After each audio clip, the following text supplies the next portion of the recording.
Assalomu alaykum aziz kuzatuvchilar, bog'dorchilikka qiziqadigan aka-ukalar.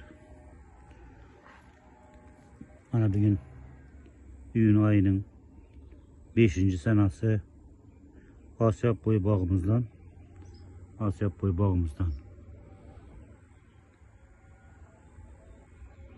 uzumlarimiz, ya'ni bahorgi payvand qilingan uzumlarimizni ko'rsatmoqchimiz.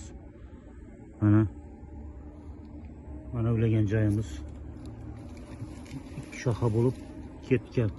O yoqqa qarab. Bu ham demak baquvvat. Mana ulagan joyimiz. Tanasini payvanddek tanasini pishirib qo'yayotir. Qalamcha demak. Mana qarang.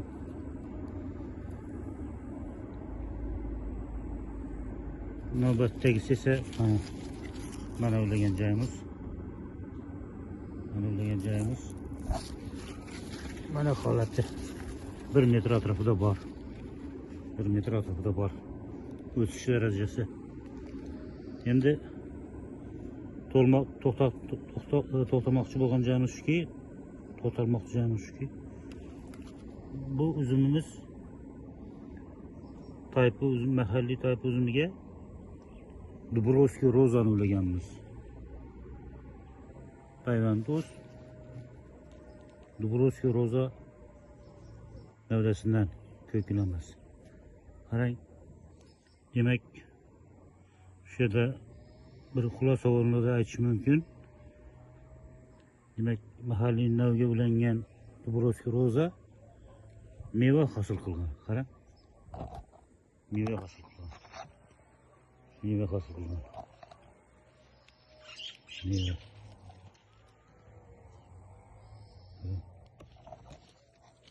Qarang, mevasi 1, 2 va 3 marta hosil qiladigan, hosil ko'rsatishga hozirlanadigan Dubrovskiy roza o'zimizning holati.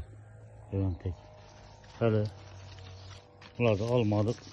Endi olish kerak, olamiz. Oltashimiz. Demak, mana. Demak, aytish mumkinki, ulamaning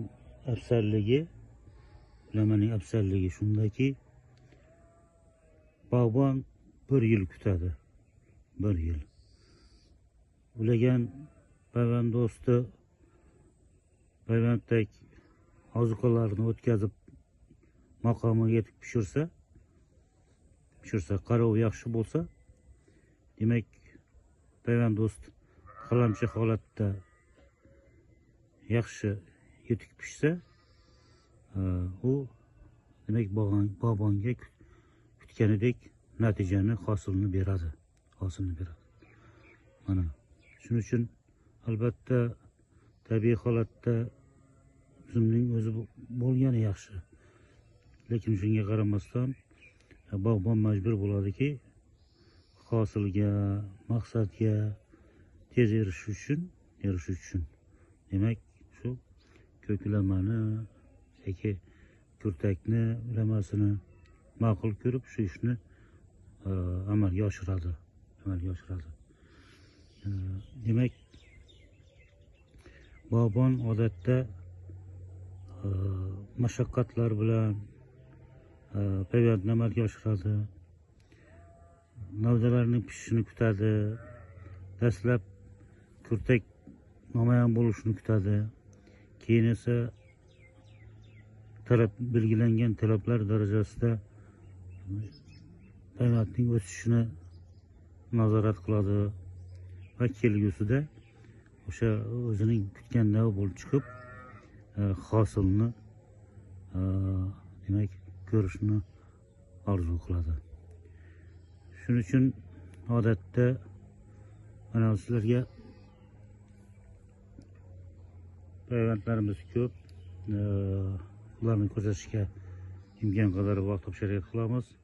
Shuning bilan mana bu mahalliy naviga mahalliy nav qadimiy xirmoni uzumini ulaganmiz. Birga Dubrovskiy rozani. Mana shu bilan asab bo'yi bog'imizdagi ko'rsatmoqchi bo'lgan payvandimiz shundan iborat edi. Hurmatli kuzatuvchilar, bog'bonlar, aka-ukalar, yangiliklarni kuzatib boring. Bevosita odam odamdan o'rganadi, bog'bon bog'bondan va boshqa kasb egalari boshqalardan o'rganadi va afzal tomonlarini o'zida joriy qiladi. Bir-biridan o'rganib, bog' sohasida, nafaqat bog' sohasida, boshqa sohasida hamkorlik bo'lsa, demak, ijobiy marralarini, maqsadlarini nima qilish mumkin, amalga oshirish mumkin. Shu bilan bu videomizni yakunlaymiz. Yaxshi kunlarda diydor ko'rishish hammamizga nasib aylasin. Sog' omon bo'ling.